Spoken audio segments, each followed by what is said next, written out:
Assalamualaikum warahmatullahi wabarakatuh. Selamat datang di pengkajian Laboratorium Interbank. Nah, di sini kita ada banyak sekali sebenarnya materi, objek. Sampai saya bingung sebenarnya kita mulai dari mana nih tentang dokumen ini. Kita akan mulai dari pertama dari terminologi atau istilah-istilah yang bisa digunakan untuk pengkajian di dokumen biar teman-teman lebih paham. Nah, biasanya karena istilah-istilah ini biasanya muncul pada saat ingat soal kasus, sehingga saya sarankan teman-teman paham tentang istilah-istilah ini. Oke, pertama yaitu adalah makul, yaitu adalah lesi yang kurang dari 1 cm dan tidak bisa dilakukan perpasi, jadi nggak akan kerasa. Nah, sedangkan yang lebih besar lagi yaitu namanya patch, jadi lebih dari 1 cm dan sekali lagi dia juga belum bisa terasa dipalpasi tapi kelihatan ya. Jadi lebih agak sedikit menonjol. Kemudian papul. Papul yaitu mengalami elevasi, jadi peningkatan kurang dari sentimeter diameternya. Pada psoriasis ya, psoriasis contohnya ya, pada pasien-pasien yang mengalami plak, yaitu dia terdapat apa namanya terdapat erosi, ada elevasi sekitar kurang dari 1 cm. Selanjutnya dari nodul. Kalau dari nodul biasanya teman-teman ingatnya pada bentuk nodul ya, ada satu benjolan yang mengalami bentuk sepertinya bentuk tiron, jadi lingkaran kurang dari 2 cm. Nah, tumor ini bukan kayak tumor cancer, tapi tumor ini adalah contohnya pada pembengkakan inflamasi, bisa karena jatuh, trauma, nah, yang dia lebih besar lagi, lebih dari 2 cm. Selanjutnya pada vesikel, pustul dan bula. Vesikel ini biasanya pasti ada cairannya, ingat vesikel, pustul, bula ada cairannya. Bedanya apa? Nah, contohnya pada varicella, chickenpox, atau biasanya itu muncul vesikel, yaitu muncul kayak melepuh yang di dalamnya ada air. Nah, atau juga kondisi lain yaitu penyakit porfia. Nah, biasanya ditandanya terdapat vesikel yang ketika kena dari cahaya matahari, nyerinya minta ampun. Nah, ada lagi juga yang lebih atau yang kurang dari 1 cm, itu adalah namanya pustul. Nah, pustul ini dia dalamnya cairan dan juga dari pus yang sudah ini sudah jadi cair. Nah, ini kurang dari 1 meter dan juga dia uh, terasa nyeri juga biasanya, dan juga selanjutnya adalah namanya vesicobulus atau disebut bula. Nah, bula ini contohnya pada pemphigoid vulgaris atau penyakit bula pemphigoid. Dia lebih besar, yaitu lebih dari 1 cm diameternya. Kemudian macam ketiga yang adalah mengalami erupsi, jadi ada cekungan. Nah, di sana di erosi ini akan kehilangan bagian epidermis atau bagian yang lainnya yang di dalamnya. Kemudian ulcer lebih dalam lagi daripada erosi. Nah, dia sampai ke bagian dermis karena mengalami hilang bagian situnya, bagian dermisnya, bagian kulitnya.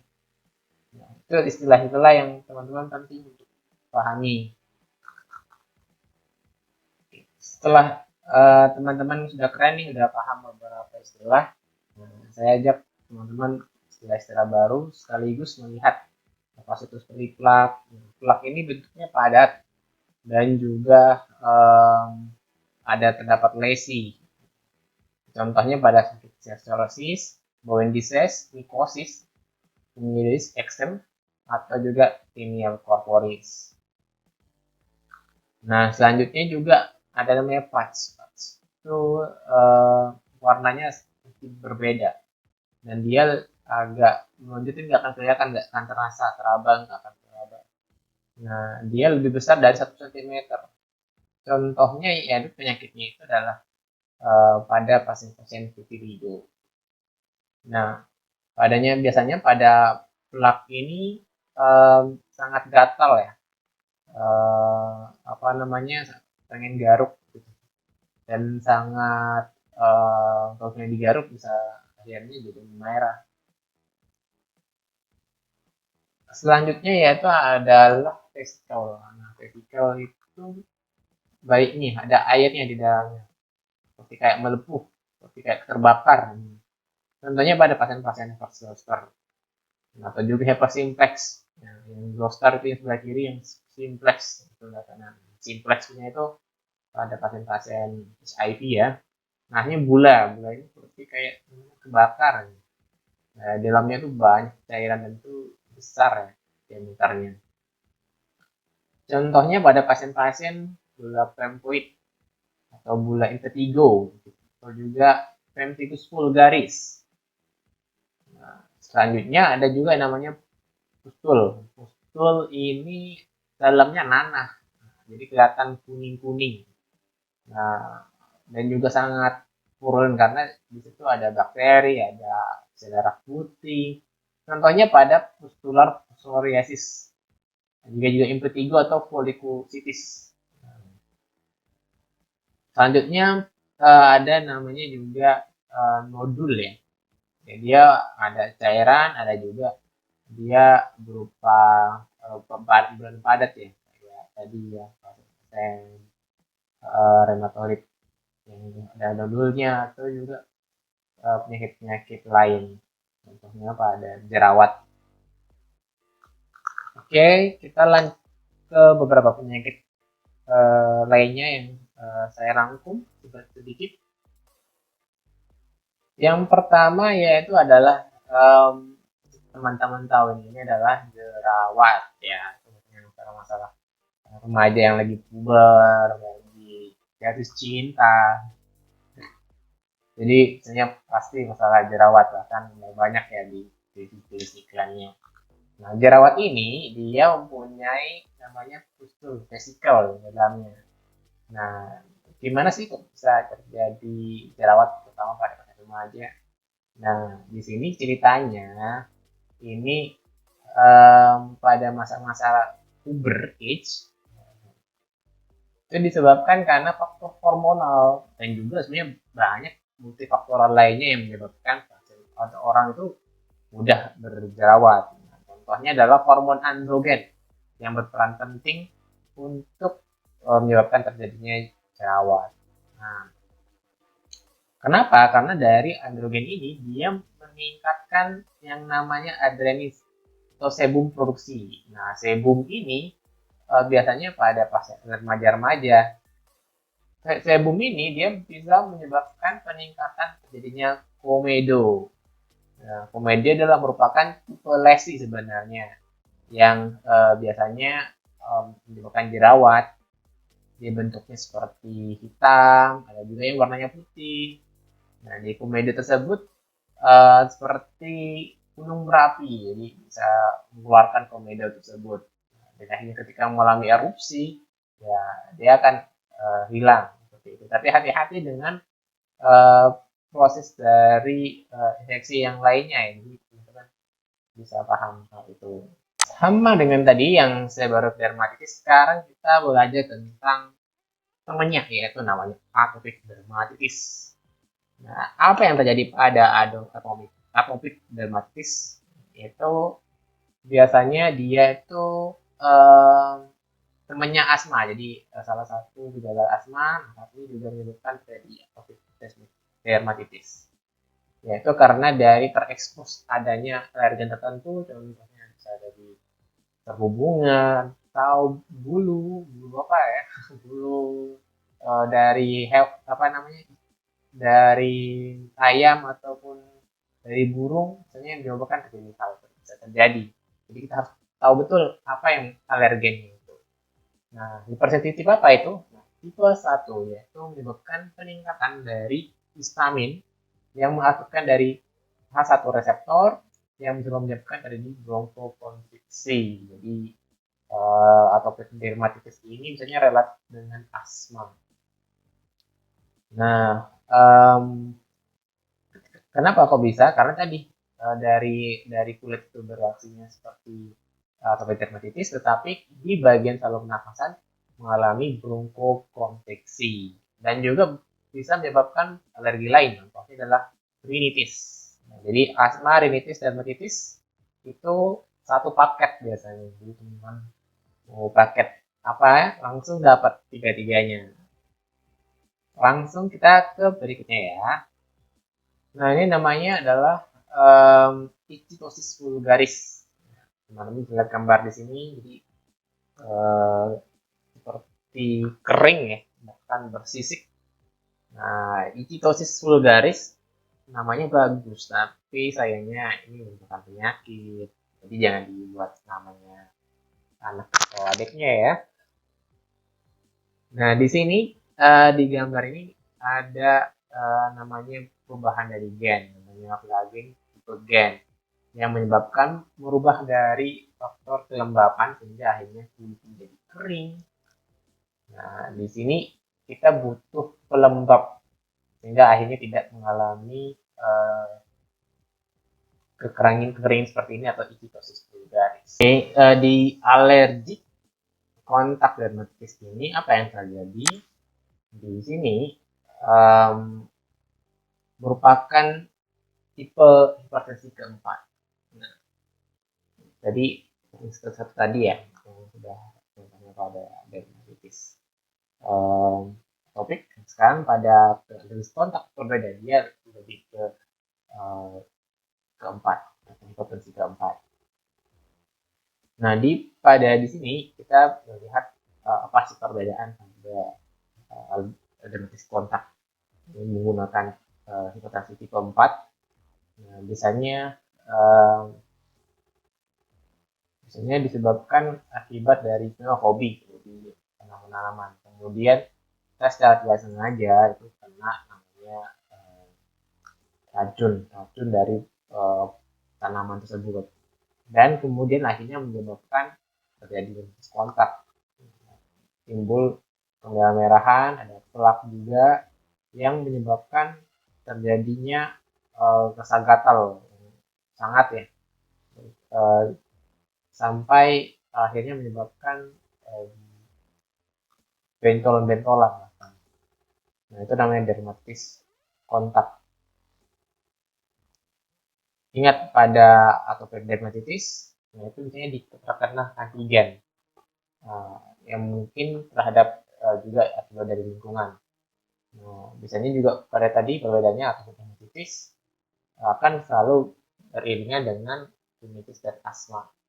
Tapi pada kontak dermatitis ini, nah kontak dermatitis ini biasanya akibat dari nikel atau dari tanaman yang akhirnya menyebabkan terjadi kontak dermatitis.